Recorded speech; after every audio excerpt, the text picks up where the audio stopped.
ሰላም ጤና ይስጥልኝ የቻናል ተከታዮች እንዴት ናቸው? ደህና ናቸው? እኔ ጋለው እግዚአብሔር ይመስገን። እናንተ እንዴት ናቸው? ስራ፣ ጤንነት ሁሉ አማን፣ ሁሉ ሰላም እኔ ጋር አለው እግዚአብሔር ይመስገን። አዲሶቹ ላይክ፣ ሰብስክራይብ በማድረግ እንዲሁም ነባሮቹ ደግሞ በላይክ ግቡ። ዛሬ እንግዲህ እንደተለመደው ያው ድራማው ተጠናቋል። የመጨረሻ ክፍል ነው ይዘን የመጣ ነው እንግዲህ ምክንያቱም ወይ የድራማውን ስም አልነገሩና እንግዲህ አብረሽ ዛሬ ሩታ እንዲሁም ኤፍሬም እንግዲህ ሁነው እንግዲህ ሄሬሜላን ከአቤል ጋር ጠርተው ነበረ። በመጨረሻ እንግዲህ ያው አብረሽም እንግዲህ ያው እንዳልኳችሁ ተመክሮ ተዘክሮ ስለሚመጣ እንግዲህ ምንድን ያለው ቀለበቱን አውልቂና እኛ የራሳችንን ህይወት እንኑር፣ ስለዚህ ከሁለተኛ ከኛ እንዳደርሽ ሲላት እንግዲህ ሄሬሜላም እያለቀሰች ነበር እንግዲህ አቤልም ትንሽ ተረጋጋ እባክህ ይህ ነገር አትወስን ሲለው እንግዲህ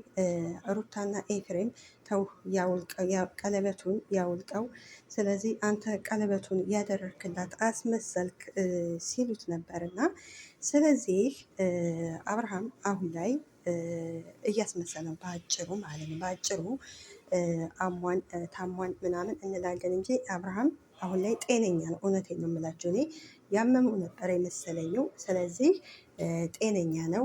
ይህን ሚስጥር አንደኛ ሄሬሜላ ናት እንጂ የማታውቀው መላው ቤተሰቡ አብረሽ እያስመሰለ እንደሆነ ያውቃል። እህትም ሆነች ወንድምም ሆነ ያውቃሉ። እውነቴን ነው። አብረሽ ታሞ ቢሆን እስከዛሬ ይወስዱን ነበረ። ስለዚህ አልታመምም።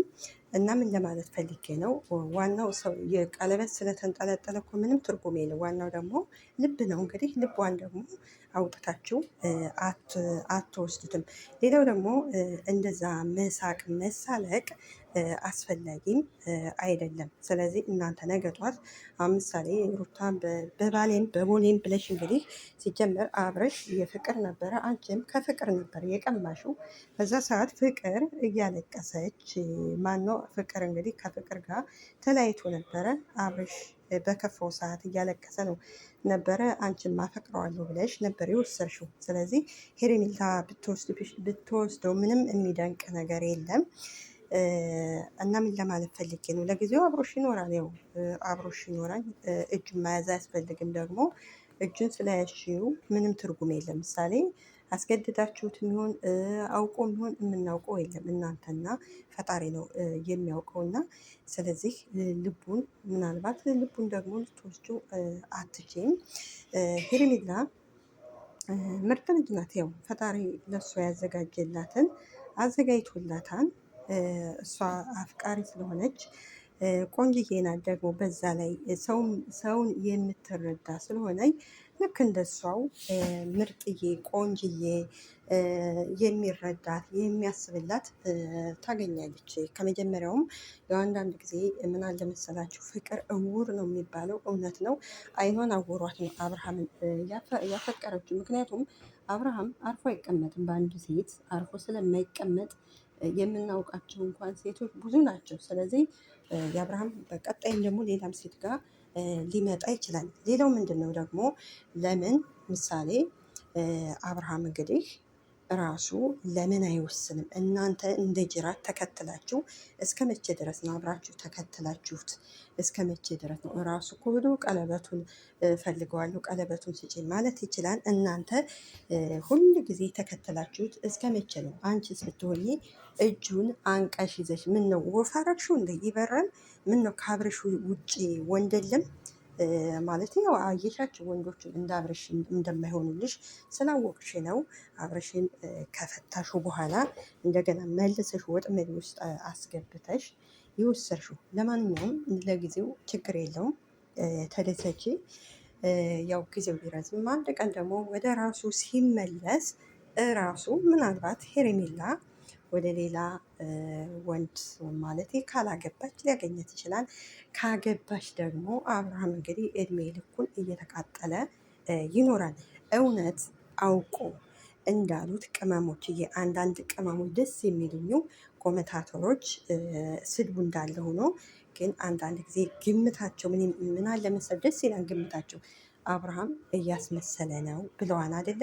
እውነት እያስመሰለ ከሆነ ያው እኛ ሰው የተመኘውን ይስጠው አይደለም የሚባለው፣ የተመኘውን ይስጠው እንላለን። ሴት በሴት ላይ እንደዚህ መቀለድ ጥሩ አይደለም። ሁለተኛ ደግሞ አንድ ሰው ከሚስቱ ጋር አርፎ ቁጭ ወደ ሌላ ሴት አለመሄድ ማለት ካልቆረጠ ፍቅሩ ካላለቀለት ወደ ሌላ ሴት ሲጀመር መሄድ የለበትም ነበረ። አርፎ ትዳሩን ቢመረውም ቢጥመውም ትዳሩን መምራት አለበት። ሌላው ደግሞ በሩታና በሩታና በማን ነው በአብርሽ ቤተሰቦች መሀል ያለውን አይታቸዋል። ያው ዋና ዋናዎቹ ባይጣሉም እናት አባት፣ እህትና ወንድም ታይታቸዋል። በዩቱብ እንግዲህ ካሰላንትያ እየተባሉ እንግዲህ እየተወረወሩ እንትን እያሉ ነው።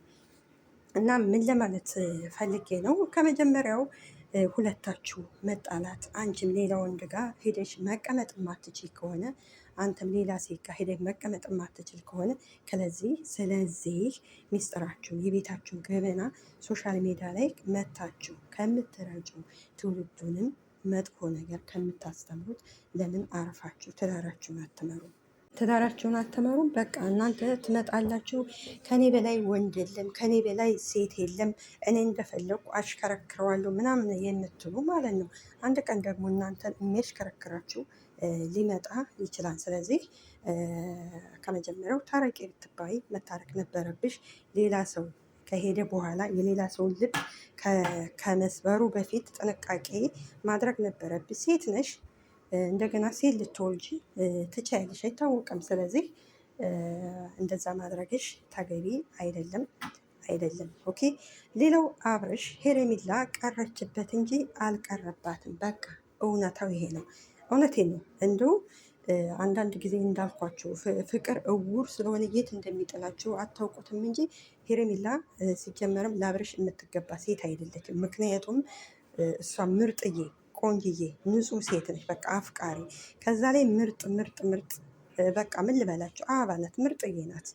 ስለዚህ ለእሷ ያዘጋጀላትን ፈጣሪ ይሰጣታል።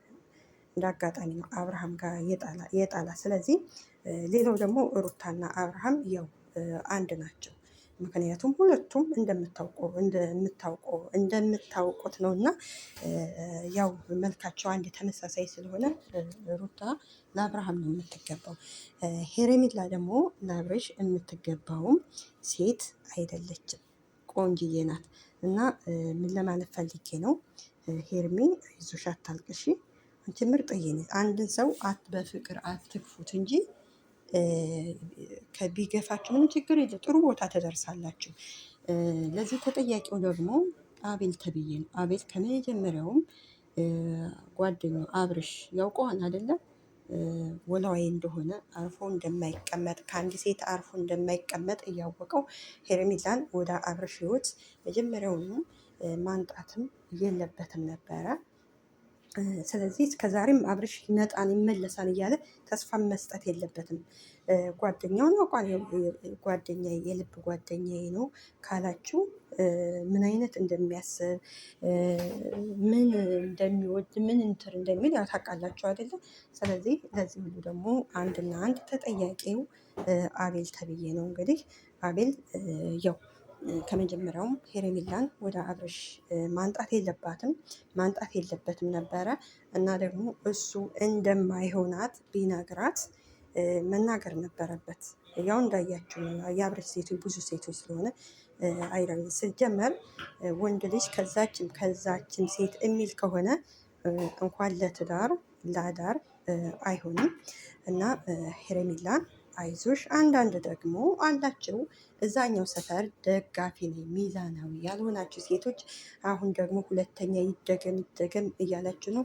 አዎ እሷም ለዛ ለመድገም ፈልጋ ነው የወሰደችው እና ስለዚህ ውልሽሚት ያደርጋችሁና ውልሽማ ሳትሆን በክብር ተንበርክኮ ቀለበት ያሰረላት ሴት ነበረች። አሁን እንግዲህ እንደ አጋጣሚ ይታመም አይታመም ጊዜ ጣለውና ያው እንዳያችሁ ነው ነገሩ እና ዞሮ ዞሮ የመጨረሻው ክፍል ነው እንግዲህ የመጨረሻው ክፍላቸው እንግዲህ ተጠናቋል። ሌላ ክፍል ደግሞ ምናልባት ደግሞ አይታወቅም ይቀጥላሉ እነሱ። ይሄ መተዳደሪያቸው ስለሆነ እንግዲህ ቢያንስ ለድራማው ለዚህ ለሚያመጡት ድራማ ስም ቢሰጡት ደስ ይለን ነበር እና የመጨረሻው ክፍል በዚህ ተጠናቋል። በሴት ልጅ ህይወት የምትጫወቱ አንዳንድ ወንዶች ለእናንተ ልቦና ይስጣችሁ። እንዲሁም ደግሞ ወልዳችሁ ሳሙ፣ ወልዳችሁ በልጆቻችሁ ይድረስ። በሴት ልጅ የምትጫወቱ ወንዶች በልጆቻችሁ ይድረስ ነው የምንለው። እናመሰግናለን። መልካም ቆይታ፣ መልካም ምሽት ባይ